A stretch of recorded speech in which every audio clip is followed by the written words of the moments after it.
اغرب عائله مغربيه متربعه على عرش اليوتيوب، منوضينها صباط مع عروستهم على قبل اللايفات. انسانه اللي تزوجات ب4 ديال الناس وماشي غير براجلها، لدرجه بيت الناس ديالها كلشي كيدخل ليه. فهاد الدار ما كايناش شي حاجه سميتها الخصوصيه ولا تجلس بوحدك، والا العروسه بغات غير تسد عليها بابها كيردوها مريضه نفسيه ومعقده. فيديو شبعان ريحه المرقه والحقره، حيت غتحس بالسيناريو ديال القصه خارج من زمن الجاهليه. كدور القصه ديالنا على عائله بسيطه بزاف، دارت اليوتيوب ترزق به الله من بعد ما خداو امي نائمه كقدوه للنجاح، حيت في هاد الدوار نائمه دارت النفس في قبيلتها باش يديروا العاقه وتكون حتى هما عندهم دار، واللي راجلها امرو بينها حتى للجيران على قبل الادسنس سمح في القيم وتوكل على الله في العالم الاحمر. السي الطيب هو الاخ ديال راجل نائمه، وهو ومراته بجوج كيجيو لنائمه، حيت اصلا كاين بزاف ديال العائلات اللي كيجيو نائمه نيت وكلهم دايرين قنوات ديالهم. نرجعوا للقصه ديال يطو الطيب المرضيين ومريم والعربي ولد ميمتو. غتكونوا كتسالوا على شنو هو المحتوى ديال هاد العائله مثلا، عارفك ما سولتيش ولكن خاصني نقولها. كيفيقوا كيطيبوا الفطور فيه بزاف ديال الماكله، وكيتغداو بزاف ديال الماكله، وكيتعشاو بزاف ديال الماكله، وكيخليو المتابع هز لهم الهم النوبه ديال الطواليت. كيدوز الفيديو كله بهضر يا امي هضره با هضره العربي مريم ما هضرتيش، حيت بزاف باش كيكملوا 10 ديال الدقائق باش ما يجيوش الفيديو حرفي. فاش تيسرات لهم الامور في القنوات بجوج قرروا انهم يطلعوا النيفو في المحتوى، فشنو يديروا ما يديروا ناضوا ضربوها لولدهم بالتزويجه، وهنا في الامور غتبقى غدا وكتكفس عليهم. من السيمانه الاولى كتعرفها غتشبك بيناتهم، حيت من الدقه الاولى هما كيبينوا العروسه في الفيديوهات وكيبقاو عليها بهضري ماشي مشكل، كنا بدينا حشمانين في الاول، وباش كملوها وجملوها حلوا الكادوات ديال العرسان مجموعين. وبما انه الاغلبيه ديال هاد الكادوات ملايات ومائن وتواب ديال القفاطن، واللي جابوا هاد الهدايا هما المعارف ديال يطو العكوزه، فيطو حتى هي خدات حقها من التواب اللي جاو ليسرى، وهذا الشيء خلى الناس يبداو ينتقدوهم على الطريقه باش مدخلين راسهم على العروسه، حيت السيده مع تزوجات جات لدار راجلها نيشان مع شهر العسل عندهم غير اشاعه، واخا غير نهار في لوطيل وتقول. زيد على هادشي انه السيده في السيمانه الاولى شمرات على درعها ودخلت للكوزينه ولا تجمع الدار والطيب، وكل نهار كيتعاود فيه نفس الحاجه، اما الاخت كتجمع الطيب هي ويسرى، اما كتكون مسافره والعكوزه كتدخل توري ليسرى شنو الطيب وتجمع. كتبدا الحياه الزوجيه في هذه العائله البسيطه ببوسه اليد العكوزه وبوسه اليد الشيخ وتعنيقه عائليه بمذاق اللوبيا، مع الاخت مزوجه بان واخواتها، فكل شيء خاصها تلبي ليه الطلبات ديالو. نرجع عليها بغيتكم توقفوا معها يسرى، ديروا معها تشجعوها، الله يعطيها الطاقه، صليها فينا، ديرها بكل ما بجهدها، يعني كتلبي لنا الطلبات الحمد لله كاملين. نرجع عليها بالليل ما كتنعس، حيت التمثيل ديالها كتمشي الناس مسكينه وتخطينا عاد كتمشي. من البدايه ديال المسلسل كتشم ريحه الرعب وكتحلف على هذا السيناريو حتى غيسالي بخزيت وكيسالي بخزيت. المتابعين بداو كيحكروا عليهم حيت شافوا باللي العائله ما كتعطيش مساحه لولدهم فين يتقرب من مراته، لدرجه انه في مده 4 شهور ديال الزواج العربيه الله خرج مراته 3 ديال المرات.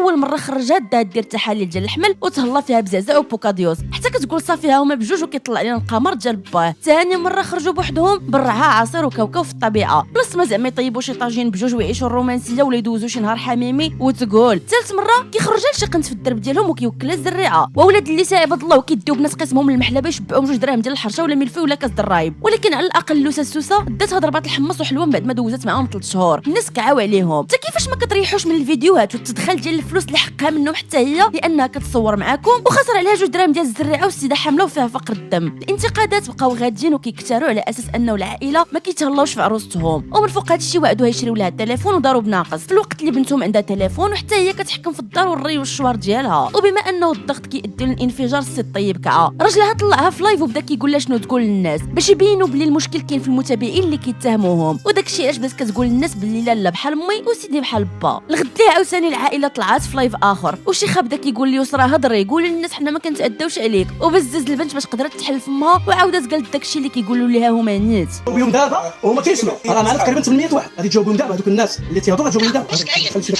لا تجاوب دوك الناس اللي كتبوا، جاوب دوك الناس اللي قال لك يسرى هذه قالت له مصدومه. ايوا راه مصدومه بصح راه مصدومه دابا ما تعرفش اللي تندير تخرجوا ما تعرفش تهضر. هضري معاهم بحال اللي كتهضري مع واحد عادي. دوسي الله يرحمها اصلا دوسي راه معاوناني حتى هي وساليه حتى هي ساليه. واش كتجاوبني جرب داكشي اللي خرجها يا صاحبي تبارك الله. الناس اللي حنا حاضرين جاوب يوم هنا تخلي النهار كله انت في كوزيزه واش ما تنسى تهضري وهضري هاد الناس اللي كيكتبوا لنا هذا خصك تجاوبي انت تخلي الله ونعم الوكيل. يا خوتي ما تبقاش تاكلوا في البشر. مريم راه اختي لا راه بحال الوالده وسيدي راه بحال الوالد، يعني باش تقولوا شي هضره اللي خايبه راه ما كايناش هذا. انا من نهار مشيت لدار والدي مشيت الحمام، حتى وليت جيت عند والدي عادي كنتحمم طواليت وبنتهم تمشي الحمام. من بعد هذا اللايف العائله بقياده الطيب كل نهار غيبقاو طالعين اللايف، وخصوصا فاش عرفوا السبب الحقيقي الى شبها جدها، وهي ان العروسه عيطات على والديها وقالت لهم اجي ديوني ولا غادي نلوح راسي من السطح. ايوا كلشي تحمى عليها وبداو عليها السيده مريضه ما تضحك ما تضحك، مع المرضيين ديالنا كانوا عوالين على كلون. كملوها وجملوها قال لك اسيدي عائلتها قلبونا حيت عطاونا مرا فيها الديفو، تقول غير شراو معزه وما صدقاتش ليهم، وترهرب لهم بالمعقول ولاو كيقولوا انها كانت باغا دوز بالموس على الدري وانها فيها هشاشه العظام ومريضه والكاس هو الاخر ما تقدرش تهزو. بالله عليكم واش هادو بعقلهم كيكذبوا وكينساو الكذبه. البنت بطلنا مريضه من الديبار وحنا ما كناش كنعرفوا هاد البنت مزيان ما كنعرفوهمش، حنا عرفنا بهم غير مات خويا وخويا، انا تنعرفهم فعلا تنعرف بها لكن ما كنتش كنعرف على هادشي. البنت عندها عقده نفسيه ملي كتفعل على ديالها ما كتعرفش تهضر، وراكم كتلاحظوا نتوما كلكم المتتبعين اليوم ولات كتعرف تهضر دابا حتى ملي ديها مرضين ما تقدرش تدير حتى حاجه. كاس كتجيبوا لي كيبغي يحلى من يبدا ولا لاحظتوا بها تغسيل الماعن ما تعرف تغسل الماعن ما تعرف طيب ما تعرف قالت خبز حتى راك عقدت الخبز اللي قالت تهيطو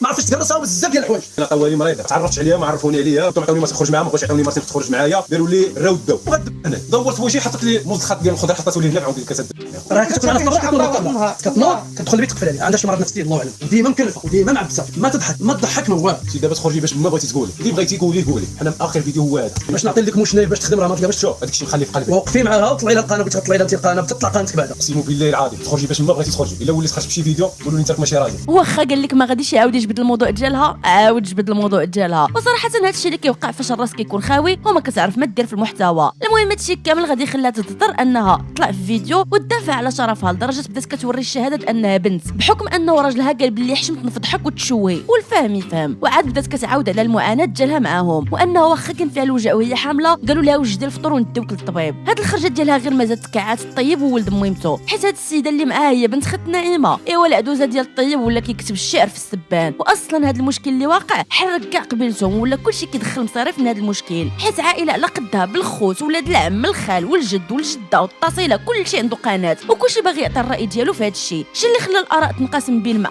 ولا ضد. وما حد الطيب كيهضر على عروسته بالخايب كتعاود هي تخرج في منبر اعلامي ويزيد هو يكعاود تزيد القضيه تشبك. من التمرين نسي اساس الزوجه باش يخدموا بيا القناه. المره الاولى قالوا لنا عندها واحد الكوفوس كبير فين دير حوايجها على ما سهل الله وناخذوا لها ماليه. مشينا لقينا ما كاين لا كوفوس لا حتى شي حاجه غير وحدها كما قالت لك ديال الميكا ودايرينه في واحد الحمام داير جامعين فيه الربال داك الحمام في وسط بيت الناس. لو كنت قلتي انك كنت كتعيشي مزيانه معاه ما بين ليله ونهار تقلبت الامور واش الامور بالضبط على القناه انك ما كتبغيش ولا شي حوايج داخلين على حسب القناه. وقال بانه كانت خسرت 12 مليون في العرس ديالها. كيفاش 12 مليون؟ 12 مليون اللي كانت خسرت في العرس لا وعلى على الدهاز ديالها. لا انا با اللي دار لي العرس وبا اللي كمل لي دهازي ما كاين لا 12 مليون. تسلفنا خويا وتكلفنا ما عطاونا حتى درهم درنا قروض صغرى خدينا 2 المليون. ما كتخلصوها في الشهر 13000 وشي حاجه. من بعد هادشي كلشي غيعرف العذاب اللي كان كيدوز على البنت بسبب القناه وانها كانت كتضرب من بعد ما كيحرشوا عليها راجلها حيت ما هضرتش مزيان. والطيب حتى هو ولا كيقول انه غادي يعاودها لولدو باحسن زويجه وزيد وزيد وبدا كيقول لها صافي وليتي تخرجي تعري لهم رجليك ويديك وكتعري رجليك قدام القنوات قدام صاحبك كتعري رجليك